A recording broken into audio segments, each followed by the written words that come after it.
Hello ladies and gentlemen. So today I want to show you a game which I played against Daniel Rensch. I work for chess.com in the content department. Daniel Rensch is the chief chess officer who is the head of content also. So he's my boss. We have a event called chess.com staff tournament where we get to play against some of our staff members. Luckily I got to play against Daniel Rensch. Daniel Rensch is also very strong player. He's an international master. His chess.com blitz rating is around 2500. My chess.com blitz rating is around 1500. So I know I was going to lose, but still I wanted to give him a fight. I wanted to play a good game. So I started with the basic London system. I always play this because the first few moves are very easy to play. You don't need to remember any theory, which is what I always want. This here is a you create a wall of pawns, then this queen can go here, bishop can go here, and you already developed this bishop here. So this is a good stuff. Castle. Now here I could have just played a slow move like h3 and let him attack me, but I know I was going to lose, so why lose without playing a fighting game? And this pawn to h5. Now if he takes this pawn, the king side structure is broken, so later I can attack this, but of course he took with the knight. Now I sacrificed my rook because I know I'm anyway going to lose, so it's better to sacrifice and play a fighting game. Takes. I want to put my queen here to give him checkmate, but of course he will not allow it. Put this pawn here. Now if I take this knight is taken, this bishop here, and then my attack is suddenly gone. So he put the bishop here to attack my queen. Bishop e2, queen here. If I take this bishop now, this queen comes here, and suddenly I can't exchange my queen because I already sacrificed my rook. And if I don't exchange it, I have to put it here. Then this queen is very strong on this diagonal, and this can also, he can take this pawn, which is not ideal for me. So I put my bishop here, queen here, knight back, because here with this move, now if I play a random move like this, you can just take, and again this queen is very active here. I don't want it. Put my knight back, bishop here, bishop back, rook here, knight again in the game because this knight was not doing much. Pawn here. Now basically his strategy is he want to break open this king side. My king is still in the center. This bishop is good here. These two are very powerful in this line. This bishop is a monster here once this opens up. So I know I'm losing this game, but I want to survive as long as I can. Takes. Now here I couldn't take this first because let's say if I take, then this rook can come here, and then there is a deadly pin here. If I move my king backs, like he can do multiple things which I don't want. So I first took this deadly bishop here. Pawn takes, bishop here. Now knight here. Now I thought that game will last very short here because with this knight move, now he can just do this, or he can just take this first. Takes, and then this takes, or he can just give me a check first, takes here, and then this is game over. There are lots of ways to win, but first he gave me a check. This, I think maybe he did it to make the game last longer because he know he was already going to win, or maybe he just missed it, I don't know. Now I have to move the king. Now the difference between this move is that now if he takes, which he did, this king doesn't come, this capture doesn't come with a check. So I can first take this queen. Queen takes, rook takes, and now I can capture this. Now it's still like he's winning. He has an extra rook for this bishop, and rooks are generally very good, but it's still better than what I had like before few moves. So now this rook here, bishop here. He wanted to like give a strong hold on this square, but I got this rook and this pawn in the pin.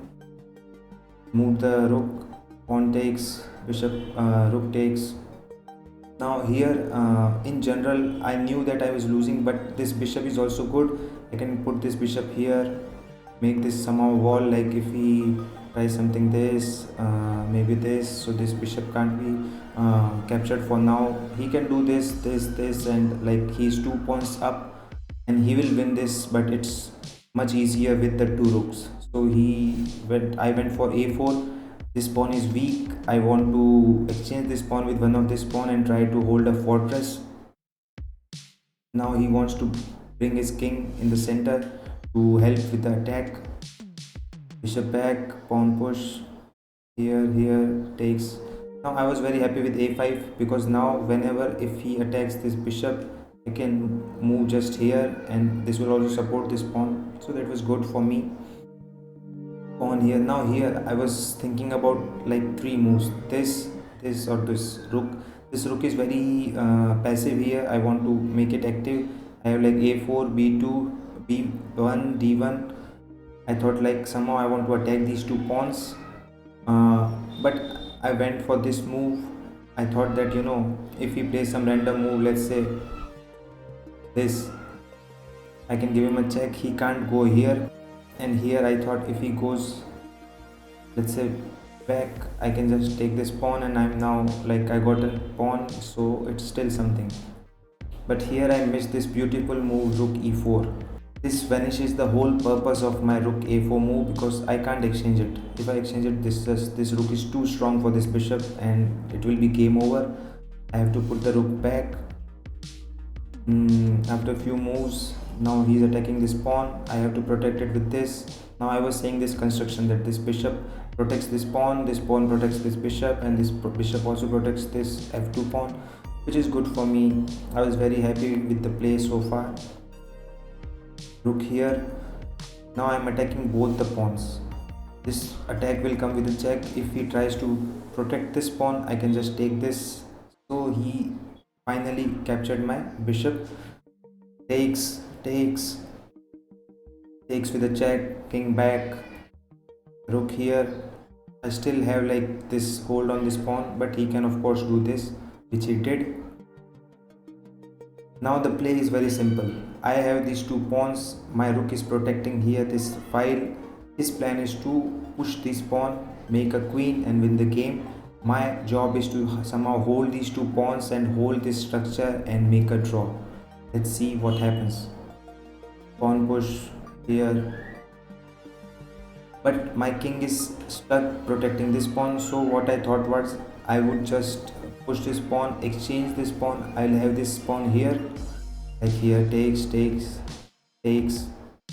Then he goes here, maybe I go just here, and now he'll just put this king here to attack this pawn, but till then my king will be here and somehow will be able to stop these two pawns.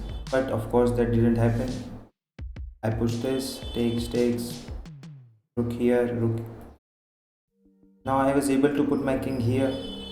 He can't exchange the rook now, because if takes, his king has to first take this pawn. Until then I can take this pawn and it will be a draw. So here he went back, I went back, so that this rook is protecting here. King here. Now his king is already here, and this rook is very good at stopping this pawn, so it was close to game over, but I still wanted to fight. Pawn here. Now why I gave up this pawn here? Because I wanted to give him a lot of checks, because like my king is blocked here. My king can't go anywhere, so I thought, let's say, give up the pawn and give him multiple checks. Takes, check. Now here he only has two moves, which wins, king here or here. He cannot afford to get rid of this pawn. Let's say if he does this, I take this pawn, and now this pawn will fall also, and this will be a draw. So he played this. Now I can keep checking him here, let's say here, but now I have no checks left, and this king is attacking this rook. If I do this, he'll just do this, and then it's still like very difficult to hold. So after rook f2, pushes the pawn here.